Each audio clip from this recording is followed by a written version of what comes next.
Now to the growing tensions between the United States and Iran over that country's nuclear program, as well as accusations that it's supporting Iraqi insurgents. As David Martin reports tonight, the U.S. military is ready to send an unmistakable message to the Iranians.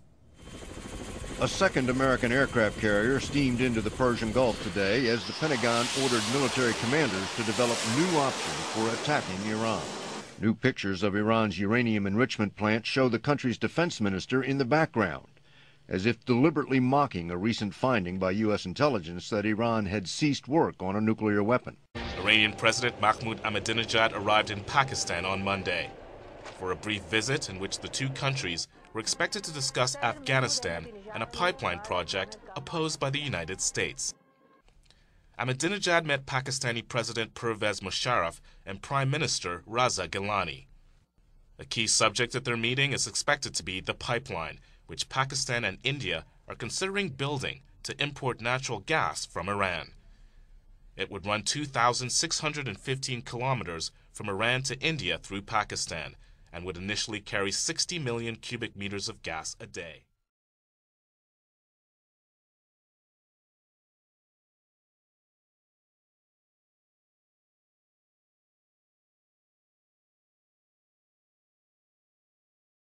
When the invasion of Afghanistan was complete, we installed its new president, Hamid Karzai.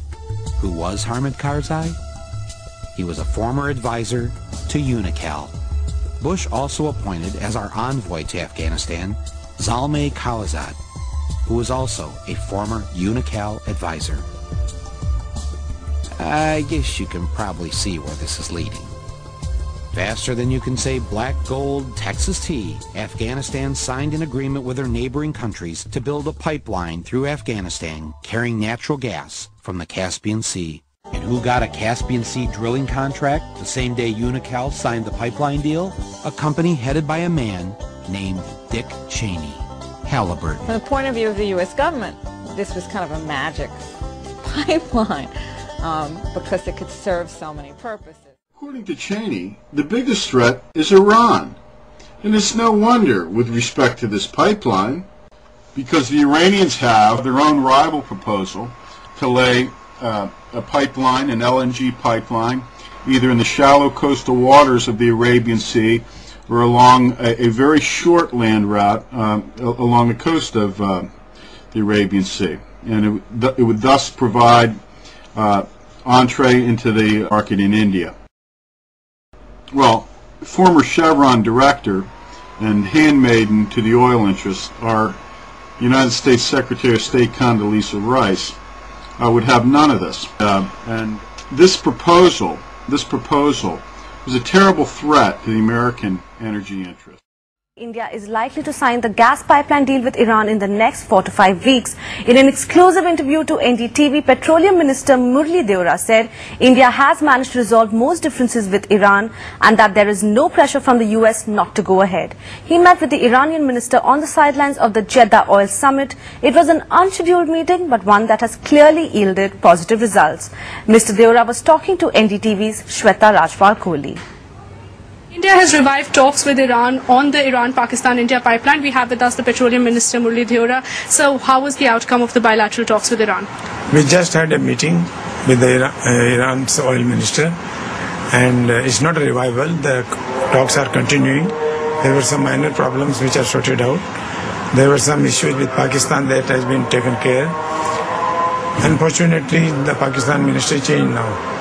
So we have to deal with the new minister who is going to deal with it.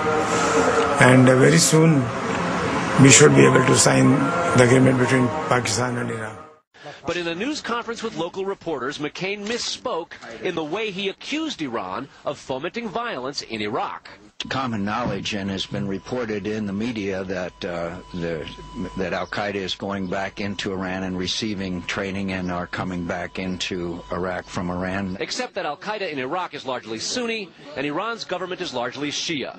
The two sects have feuded for centuries. After a whispered reminder from Connecticut Senator Joe Lieberman, McCain immediately corrected himself. I'm sorry, the Iranians are training extremists Not al-Qaeda. He's a person who's now been marginalized. So I don't know where he is. Nor, I just don't spend that much time on him, Kelly, to be honest with you. Didn't spend much time on him? What kind of president was he? I'm a war president. I make decisions here in the Oval Office in foreign policy matters with war on my mind.